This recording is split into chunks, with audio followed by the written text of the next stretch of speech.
അതായത് സോളിസിറ്റേഴ്സ് പല രീതിയിൽ പല മേഖല പ്രാക്ടീസ് ചെയ്യുന്നവരുണ്ട്. അതായത് മലയാളീസ് ഇപ്പോൾ ഈ മലയാളീസും സൗത്ത് ഇന്ത്യൻസും ഇന്ത്യൻസിനൊക്കെ കൂടുതൽ കേസസ് വരുന്നത് ഇമിഗ്രേഷൻ റിലേറ്റഡ് കേസസ് ആണ്. പിന്നെ പ്രോപ്പർട്ടി വാങ്ങുന്ന സമയത്ത് അതേപോലെ പിന്നെ ഈ ഇതൊക്കെ വരുന്നുണ്ട്. ഇപ്പോൾ ഫാമിലി കേസസും ഒക്കെ അതും വരുന്നുണ്ട്. ക്രിമിനൽ കേസസ് ഒക്കെ വരുന്നുണ്ട്. മറ്റേ മുമ്പ് ക്രിമിനൽ കേസസ് ഒക്കെ വളരെ കുറവായിരുന്നു ഇന്ത്യക്കാർക്ക്. ഇപ്പൊ അതൊക്കെ വരുന്നുണ്ട്. സംസാരിക്കാം, അതിനെക്കുറിച്ച് ഡീറ്റെയിൽ സംസാരിക്കാം. മെയിൻ ആയിട്ട് സോളിസിറ്റേഴ്സിന് ഇപ്പോൾ ഒരു ഇമിഗ്രേഷൻ സോളിസിറ്റർ ആണെങ്കിൽ ഇപ്പോൾ ഒരാൾക്ക് ഒരു വിസ റെഫ്യൂസൽ വന്നു, അതിന് അപ്പീൽ പോകണം. ഇനി അതുമല്ല, ചിലർക്ക് ചിലപ്പോൾ ഒരു വിസ ആപ്ലിക്കേഷൻ ചെയ്യുകയാണെങ്കിൽ തന്നെ എന്തെങ്കിലും കോംപ്ലിക്കേഷൻ ഉള്ളവരുണ്ടാവും.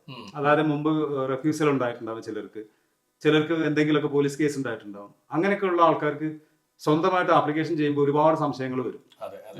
കാരണം അത് കറക്റ്റ് ആയിട്ട് കൊടുത്തില്ലെങ്കിൽ ആപ്ലിക്കേഷൻ ചിലപ്പോൾ ഡിസെപ്ഷൻ അടിച്ച് റെഫ്യൂസ് ചെയ്യും, കറക്റ്റ് ഇൻഫർമേഷൻ കൊടുത്തില്ലെങ്കിൽ.